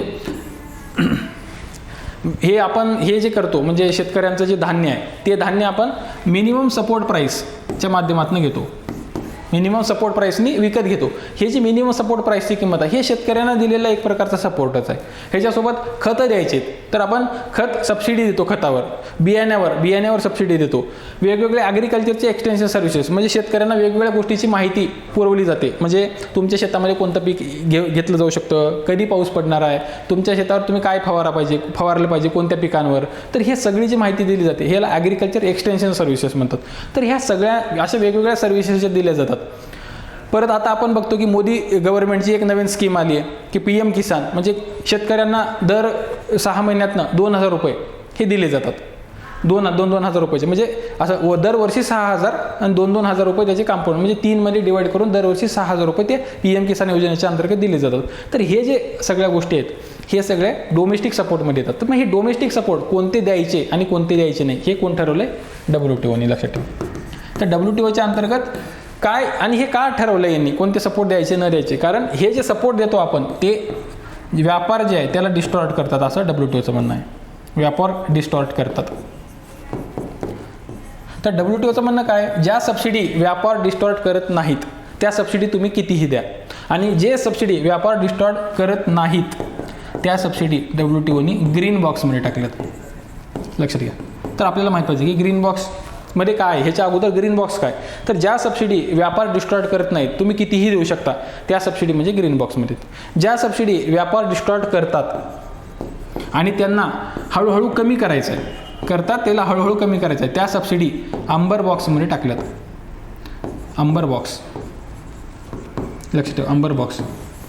आणि काही सबसिडी आहेत, काही सबसिडी उत्पादन कमी करण्यासाठी टाकल्यात, लक्षात ठेवा. उत्पादन कमी, म्हणजे तुम्हाला आश्चर्य वाटेल की उत्पादन कमी करा ह्याच्यासाठी पण काही सबसिडी असते का? तर त्याला म्हणतात प्रोडक्शन लिमिटिंग सबसिडी. म्हणजे हे काय? समजा एखाद्या देशाने खूप जास्त एखाद्या पदार्थाचं उत्पादन घेतलं, समजा आता भारताचंच एक्झाम्पल घ्या आपण तुम्ही, की भारतामध्ये कांद्याचं उत्पादन खूप जास्त झालं. समजा खूप जास्त झाल्यावर काय काय होते तुम्हाला माहिती आहे, रस्त्यावर फेकून द्यावा लागतो, म्हणजे फुकटसुद्धा कोणी घेत नाही त्या कांद्याला. असं नुकसान आंतरराष्ट्रीय बाजारात सुद्धा होते. तर मग हे काय करतात प्रत्येक देश, एखाद्या प्रोडक्टचं खूप जास्त प्रोडक्शन होऊ नये म्हणून शेतकऱ्याला मदत देतात, म्हणजे प्रोडक्शन कमी करावं म्हणून, जेणेकरून आंतरराष्ट्रीय व्यापार डिस्टॉर्ट होऊ नये. तर असल्या ज्या सबसिडी आहेत त्या येतात प्रोडक्शन लिमिटिंग सबसिडीमध्ये. लक्षात येते ते प्रोडक्शन लिमिटिंग सबसिडी. आणि त्या प्रोडक्शन लिमिटिंग सबसिडी ह्या ब्ल्यू बॉक्समध्ये येतात, ब्ल्यू बॉक्स. तर ही आपल्याला माहीत पाहिजे, लक्षात ठेवा. एक रेड बॉक्स असतो जे की देताच येत नाहीत आपल्याला सबसिडी किंवा लगेच काढून टाकावं लागतं, ते WTOमध्ये नाही. WTOमध्ये हे 3च बॉक्स कन्सिडर केले जातात.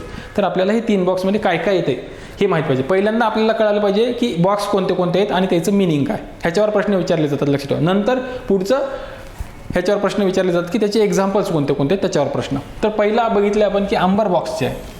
आंबर बॉक्स म्हणजे आपल्याला कमी करायचं. आणि हे कसं कमी करायचं आहे, WTO काय म्हणतंय, जे विकसित देश आहेत, विकसित देश त्यांनी 5% कमी, 5% मॅक्सिमम हे द्यायचं. 5% म्हणजे किती, समजा एक अमेरिका आहे, अमेरिकेमध्ये कृषीचं उत्पन्न 100 क्विंटल होतं आहे, उदाहरण सांगतोय क्विंटल. तर यांनी ह्याच्यातल्या ह्याची जी किंमत आहे या 100 क्विंटलची, त्या किमतीच्या 5%पर्यंतच तुम्ही सबसिडी द्या. लक्षात आहे, म्हणजे ह्या 5%पर्यंत, म्हणजे 100 क्विंटलची किंमत समजा असं कन्सिडर करा की 10,000 रुपये, तर या 10,000च्या 5% एवढी सबसिडी अमेरिकेने द्यायची. आणि विकसनशील देश जे ते भारतासारखे त्यांनी 10% द्यायचे, त्यांनी 10%, म्हणजे जे काही त्याचं प्रोडक्शन होईल, म्हणजे समजा भारतामध्ये 1,000 क्विंटल काहीतरी सगळं मिळून 1,000 क्विंटल तयार होते आणि ते 1,000 क्विंटलची किंमत बी समजा 1,000 रुपये असेल, तर ते 1,000च्या 10% आपल्याला फक्त हे देता येते, काय सबसिडीच्या माध्यमातून तेवढं देत आहे. तर हे आपल्याला होतं की हे 5% सबसिडी द्यावं, यांनी 10% सबसिडी द्यावं, ह्याच्यापेक्षा जास्त सबसिडी द्यायचं नाही, असं ह्या आंबर बॉक्समध्ये. म्हणजे आंबर बॉक्समध्ये ज्या गोष्टी असतात ती सबसिडी किती द्यायची आपल्याला, टोटल प्रोडक्शनच्या 10%पर्यंत सबसिडी द्यायचं, म्हणजे टोटल प्रोडक्शनचे जे पैसे होतील त्याच्या 10% पैशापर्यंत सबसिडी द्यायचे. मग ह्याच्यामध्ये एक्झाम्पल कोणते कोणते आहेत, तर पहिलं एक्झाम्पल आहे किमान आधारभूत किंमत योजना, म्हणजे मिनिमम सपोर्ट प्राईसची जी योजना आहे, MSP, किमान आधारभूत किंमत योजना, हे आंबर बॉक्समध्ये येते. ह्याच्यानंतर सिंचनाला जी सबसिडी दिली जाते, म्हणजे इरिगेशनला, इरिगेशनची सबसिडी, नंतर फर्टिलायझरची सबसिडी, नंतर ऊर्जा म्हणजे इलेक्ट्रिसिटी, एनर्जी म्हणा, ह्याच्यात मेनली एनर्जीसाठी. म्हणजे काय, आपण शेतकऱ्याला ते पंप वापरायला त्यांचं जे हे दिली जाते इलेक्ट्रिसिटी, ती एकदम स्वस्तामध्ये, त्याच्यावर खूप जास्त सबसिडी असते, लक्षात ठेवा. बऱ्याच वेळा तर शेतकरी बिलच भरत नाहीत. मग ती सबसिडी जी आहे, हे ज्या सगळ्या सबसिडी आहेत हे त्याच्यामध्ये येतात, आंबर बॉक्समध्ये येतात. आणि हे सगळे सबसिडी आपल्याला मॅक्सिमम 10%पर्यंत देता येतात. हे आपल्याला माहिती पाहिजे की आपल्याला प्रश्न विचारला जातो की आंबर बॉक्स म्हणजे काय, हे माहिती पाहिजे पहिल्यांदा, ह्याच्यावर प्रश्न विचारतो. आणि दुसरा प्रश्न, आंबर बॉक्समध्ये कोणत्या कोणत्या सबसिडी येतात, हा दुसरा प्रश्न. ह्याच्यामध्ये एक वेगळा टाईप विचारला जातो की मिनिमम सपोर्ट प्राईस खालीलपैकी कोणत्या बॉक्समध्ये, असा एक वेगळा टाईप आहे मिनिमम सपोर्ट प्राईस. मग त्याचे ऑप्शन हे येतात, red box, green box, amber box आणि ब्ल्यू बॉक्स, असे बॉक्स कशा कोणत्या बॉक्समध्ये. तर मग आपल्याला माहिती पाहिजे की मिनिमम सपोर्ट प्राईस हे आंबर बॉक्समध्ये, तर हे आपल्याला माहिती पाहिजे. असे वेगवेगळ्या टाईपचे प्रश्न ह्याच्यावर विचारले जातात. नंतर ग्रीन बॉक्स, ग्रीन बॉक्समध्ये काय येतं, आपण बघितलं की तुम्ही कितीही सबसिडी देऊ शकता, हे कारण हे सबसिडी दिल्यामुळं व्यापारावर काहीही परिणाम होत नाही, म्हणून हे सबसिडी तुम्ही कितीही देऊ शकता, कुणीही. म्हणजे विकसित देश असला तुम्ही कितीही द्या, विकसनशील असतात कितीही द्या. मग ह्याच्यामध्ये काय काय येते, कृषी संशोधन म्हणजे रिसर्च अँड डेव्हलपमेंट हे येते. त्याच्यासोबत पायाभूत सुविधा, म्हणजे हे रोड्स तयार करायचा आहे किंवा आणखी डॅम बांधायचा आहे किंवा आणखी कोणत्या पायाभूत सुविधा द्यायचे, तर ह्या पायाभूत सुविधा कनेक्टिव्हिटीच्या ह्या सगळ्या द्या, त्याच्यावर काही परिणाम होणार नाही, हे एक आहे. त्याच्यानंतर आणखी रोग पडला एखाद्यावर, कीड पडली, ह्याच्याशी रिलेटेड काही मदत असेल तर ती मदत द्यायचं तुम्हाला, ते द्या. नंतर अन्न सुरक्षा, फूड सिक्युरिटीसाठी काय द्यायचं आहे, फूड सिक्युरिटीसाठी काय फूड सिक्युरिटी अचीव करण्यासाठी, पण MSP त्याच्यात द्यायचं नाही, लक्षात ठेवा. मिनिमम सपोर्ट प्राईस सोडून बाकीचं जे फूड सिक्युरिटी आहे हे लक्षात ठेवा. हे MSP आपल्याला परत येणार आहे, हे जे आंबर बॉक्स आहे ना ह्याच्याशी रिलेटेड आपल्याला परत एकदा येणार आहे, तर हे द्यायचं. नंतर फूड स्टोरेज करायचं, अन्न साठवण, ते सुद्धा ह्याचाच भाग आहे, अन्न साठवण, अन्न सुरक्षा, अन्न साठवण. नंतर कृषी पुनर्रचना म्हणजे ॲग्रिकल्चर रिस्ट्रक्चरिंग करायचं आहे, शेतीची रिस्ट्रक्चरिंग करायचं आहे, ते सुद्धा त्याच्यात आहे. नंतर एन्व्हायरमेंटल कन्झर्वेशन आहे, एन्व्हायरमेंटल कन्झर्वेशन ते सुद्धा आहे, ॲग्रिकल्चर रिस्ट्रक्चरिंग बघितलं. नंतर इन्शुरन्स आहे. नंतर प्रादेशिक विकास योजना म्हणजे रिजनल डेव्हलपमेंट प्लॅन जे आहेत, म्हणजे एखाद्या पर्टिक्युलर एरियामध्ये शेतीचं डेव्हलपमेंट चांगलं नाही, मग त्याच्यासाठी काही स्पेशल प्लॅन करताय, तर हे सगळे जे आहेत हे योजना ग्रीन बॉक्समध्ये आहेत. हे सगळे इनिशिएटिव्ह ग्रीन बॉक्समध्ये, आपल्याला हे सगळं माहिती पाहिजे, लक्षात. तर ते विचारलं जाऊ शकते. खालीलपैकी ग्रीन बॉक्समध्ये काय इन्क्लूड नाही, तर मग ह्याच्यातले वेगवेगळे ऑप्शन येतात आणि एखादी ऑप्शन त्याच्यातलं देतात, मग ते इन्क्लूड नाही आपल्याला लिहावं लागतं. तर हे सिंचन, खते आणि ऊर्जा हे याच्यात नाही आहे, लक्षात ठेवा. बऱ्याच वेळेला आपण कन्फ्यूज होतो की हे इरिगेशन, फर्टिलायझर आणि एनर्जी हे ग्रीन बॉक्समध्ये आहे का, तर हे ग्रीन बॉक्समध्ये नाही, हे आंबर बॉक्समध्ये. आणि तिसरा शेवटचा बॉक्स आहे की ब्ल्यू बॉक्स. ब्ल्यू बॉक्सचे जे आहेत हे कितीही देता येते सबसिडी ब्ल्यू बॉक्सची. आणि हे काय करते, तर ह्याच्यात दोन गोष्टी आहेत लक्षात ठेवा. एक, उत्पादन कमी करण्यासाठी शेतकऱ्यांना दिली जाणारी प्रदाने, म्हणजे उत्पादन कमी करा तुम्ही, जेणेकरून मार्केट डिस्टॉर्ट होऊ नये म्हणून. कारण काय होतंय, जर तुमच्यामध्ये तुमच्यामध्ये असं कष्ट करा की आपल्यामध्ये कांद्याचे भाव 2 रुपये किलो चालू आहेत, एक आधीच स्वस्त आहेत, मग अशा वेळेला आता हे WTO काय म्हणतात, टेरिफ कमी करा म्हणले तुम्हाला, म्हणजे बॅरियर कमी करायचे तुम्हाला. आणि तुम्ही जर आयात शुल्क लावला नाही आणि दुसऱ्या देशात तयार झालेला कांदा जर तुमच्या देशामध्ये आला, तर हे 2 रुपये किलो जे आहे ते नंतर 0 म्हणजे 1 रुपये सुद्धा कुणी घेणार नाही, एवढा खाली येतो. म्हणून प्रोडक्शन हे जे होते खूप जास्त प्रमाणात, हे कमी करण्यासाठी प्रोडक्शन लिमिटिंग सबसिडी दिल्या जातात. नंतर शेतकऱ्यांना तूट स्वरूपात दिली जाणारी प्रत्यक्ष थेट देयके. तूट स्वरूपात म्हणजे शेतकऱ्यांना काहीतरी नुकसान होत आहे आणि त्याच्यामध्ये तुम्हाला असं काहीतरी प्रत्यक्ष देयक द्यायचं आहे, प्रत्यक्ष हे द्यायचं आहे, पैसे वगैरे द्यायचे आहेत, काही द्यायचं आहे, तर तशा वेळेची सबसिडीसुद्धा ब्ल्यू बॉक्समध्ये आहे. तर हे आपल्याला माहिती पाहिजे की अशा पद्धतीचे वेगवेगळे सबसिडी जे आहेत ते WTOच्या अंतर्गत दिल्या जातात. 3 बॉक्स आहेत, आंबर बॉक्स, ग्रीन बॉक्स आणि ब्ल्यू बॉक्स, हे आपल्याला माहिती पाहिजे. तर हे आहे WTOच्या सबसिडी. त्याच्यानंतर हे आपण कशाशी रिलेटेड बघितलं, हे सगळं WTOचं जे होतं हे डोमेस्टिक सपोर्टच्या अंतर्गत, म्हणजे पहिलं जे होतं देशांतर्गत मदतच्या बाबतीत ते बघितलं होतं. त्याच्यातलं दुसरं जे आहे हे मार्केट ॲक्सेस ह्याच्याशी रिलेटेड आहे. मार्केट ॲक्सेस म्हणजे काय, भारतातलं जे मार्केट आहे ते मार्केट अमेरिकेतल्या शेतकऱ्याला कसं मिळेल, भारतातलं जे मार्केट आहे ते मार्केट ऑस्ट्रेलियातल्या शेतकऱ्याला कसं मिळेल, किंवा नायजेरियामधल्या एखाद्या शेतकऱ्याला कसं ॲक्सेस होईल, तर हे मार्केट ॲक्सेस कसं होईल, तर त्याच्याशी रिलेटेड जे रिफॉर्म्स WTOने घेतले ते हे मार्केट ॲक्सेस हे दुसरा कंपोनंट आहे. कशातला, शेतीबाबत म्हणजे शेतीविषयक करार जे आहे त्याच्यातला, शेतीविषयक करार मधला दुसरा कंपोनंट मार्केट ॲक्सेस आहे. लक्षात ठेवा, शेतीविषयक कराराचे आपण 3 भाग बघितले होते. एक देशांतर्गत मदत होतं, मार्केट ॲक्सेस दुसरा, आणि तिसरं निर्यातचं होतं, निर्यात अनुदान. तर हे 3 कंपोनंट आहेत. तरी दुसरा कंपोनंट आहे मार्केट ॲक्सेस. मग मार्केट ॲक्सेस म्हणजे भारतातलं जे मार्केट आहे त्याला ॲक्सेस मिळणं, हे कसं हे करायचं, तर भारतामध्ये सुरुवातीला वेगवेगळे हे होते, लक्षात ठेवा. म्हणजे एक तर आयात कर जास्त होता, हे आयात कर जे आहे ह्याला टेरिफ म्हणतो आपण. आणि हे टेरिफ लावण्याचा जो फेनॉमिनन असतो, म्हणजे आयात कर लावण्याचं जे हे आहे पद्धत, त्याला टेरिफायझेशन म्हणतात इंग्रजीमध्ये. तर हे पहिलं आयात कर. आणि दुसरं काय होतं, आपल्याकडे कोटा लावायचो आपण, म्हणजे प्रोडक्शन किती व्हायचं आहे त्याचा कोटा आपण लावायचो. म्हणजे आपण बघितलं होतं की ते डाळीचं की 100 क्विंटल डाळ आपण आयात करायची, त्याच्यावर करायची नाही. हे पेन मागवायचे समजा, ह्याचं 100च पेना भारतामध्ये आयात करू द्यायचे, त्याच्यावर करू द्यायचं नाही, नाहीतर त्याच्यावर खूप जास्त कर लावायचा, खूप जास्त लावायचा किंवा येऊ द्यायचं नाही. हे जे करतो आपण ते कोटा रिस्ट्रिक्शन आहे. म्हणजे एका कोट्यापेक्षा जास्त येऊ द्यायचं नाही कोणतीच गोष्ट. एक तर सुरुवातीला आयात कर, नंतर कोटा, असे रेस्ट्रिक्शन असायचे.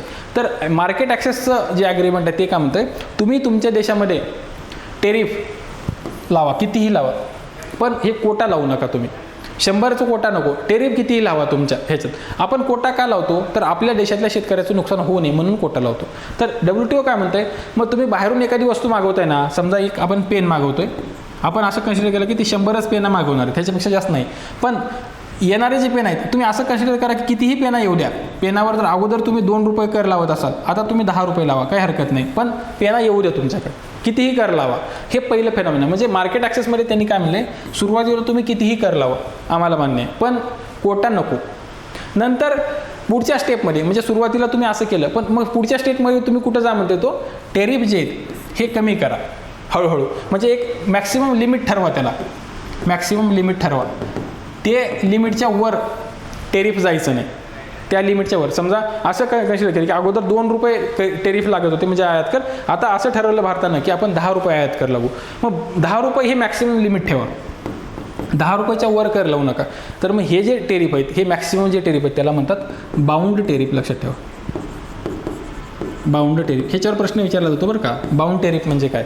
हे जे मॅक्सिमम टेरिफ आहे ह्याच्यापेक्षा जास्त टेरिफ तुम्ही लावू शकत नाही. हे टेरिफ WTOमध्ये आपण ठरवतो की एवढी टेरिफ आपण लावणार, जास्तीत जास्त ठरवतो आपण, तर ह्याच्यापेक्षा जास्त टेरिफ लावायचं नाही, त्याला बाउंड टेरिफ म्हणतात. तर हे दुसरं आहे. आणि तिसरं जे आहे हे टेरिफ कोटा कमिटमेंट, म्हणजे हे कोटा जे होतं त्याचं टेरिफमध्ये कन्व्हर्जन करा, कोटा काढून टाका, कोट्याचं टेरिफमध्ये कन्व्हर्जन करा. तर हे जे आहे हे मार्केट ॲक्सेसच्या रिलेटेड, म्हणजे फक्त टेरिफच, कोटा नाही किंवा दुसरे नॉन टेरिफ बॅरियर आहेत ते सगळे कोणतेही नॉन टेरिफ बॅरियर नाही, फक्त टेरिफच्या माध्यमातून मार्केट ॲक्सेसमध्ये द्या तुम्ही. तर हे जे होतं हे त्याच्यातलं दुसरा कॉम्पोनंट आहे ह्या ह्याच्यातलं. आणि तिसरं जी गोष्ट आहे, तिसरी गोष्ट ह्याच्यातली एक्सपोर्ट सबसिडी आहे. आपण तिसरा कॉम्पोनंट बघितला होता, तिसरा कॉम्पोनंट आहे एक्सपोर्ट सबसिडी, निर्यात अनुदाने. तर हे एक्सपोर्ट सबसिडीज जे आहेत, ह्या एक्सपोर्ट सबसिडीज किती द्यायचे आहेत ह्याच्याबद्दल सुद्धा WTOने सांगितलं की एक्सपोर्ट सबसिडीज तुम्ही हळूहळू कमी करा, एक्सपोर्ट सबसिडीज कमी करा. WTO का कमी करा म्हणताय, समजा भारतामध्ये असं कसं करा की सोयाबीन आहे, एक क्विंटल सोयाबीन आहे आणि ह्याची किंमत 4,000 रुपये आहे. आणि भारताने काय केलं, म्हणजे बाजारभाव 4,000 आहे आणि मग भारताने काय केलं, एक्सपोर्ट सबसिडी 1,000 रुपये दिली. तर हे टोटल काय पडतंय 5,000 रुपयाला. मग हे 5,000 रुपयाला पडल्यामुळं भारतातले शेतकरी काय करणार, सोयाबीनचं प्रोडक्शन वाढवणार. आणि सोयाबीनचं प्रोडक्शन वाढलं तर आपण काय करणार, हे एक्सपोर्ट करायला बघणार. आणि मग असं कसं करा की सोयाबीन भारतामध्ये 1 क्विंटल 4,000 आहे आणि हेच एखाद्या श्रीलंकेमध्ये बघितलं, समजा श्रीलंकेत 4,000 रुपये, लक्षात येतं श्रीलंकेमध्ये 4,000, भारतामध्ये जर 5,000 होत असेल तर भारतामध्ये प्रोडक्शन खूप जास्त वाढेल आणि मग आपलेच प्रोडक्शन वाढलं की आपण इकडे एक्सपोर्ट करू ह्या देशांना. मग ह्या देशामध्ये काय होईल, जास्त जर माल आला तर मालाचे भाव पडणार, लक्षात ठेवा. ह्याच्या किमती कमी होणार, आपल्याला तर किंमत आपल्याला जास्त मिळाली, आपल्याला अनुदान मिळाले, आपली किंमत जास्त आहे, मग आपण इकडे एक्सपोर्ट करणार आणि मग आपल्या इकडच्या मालाची किंमत पडणार. मग हे असलं होऊ नये म्हणून एक्सपोर्ट सबसिडी जे आहेत ह्या कमी करा असं WTOने सांगितलं. तर एक्सपोर्ट सबसिडीमध्ये ह्याच्यात वेगवेगळे हे दिलेत की म्हणजे विकसित देशांनी किती कमी करावं आणि विकसनशील देशांनी किती करावं ह्याच्याबद्दलचे रेट ठरवले, पण ते तेवढं डिटेलिंग आपल्याला विचारणार नाही. तर फक्त लक्षात ठेवा की एक्सपोर्ट सबसिडीज आहेत आणि आपल्याला ते कमी करायचे, हे त्याच्यातलं तिसरं कॉम्पोनंट आहे. तर अशा पद्धतीनं हे सगळे जे आहेत हे ॲग्रिकल्चर रिलेटेड कॉम्पोनंट आहेत आपल्या ह्याच्यातले WTOच्या जे मेजर्स आहेत त्याच्यातले.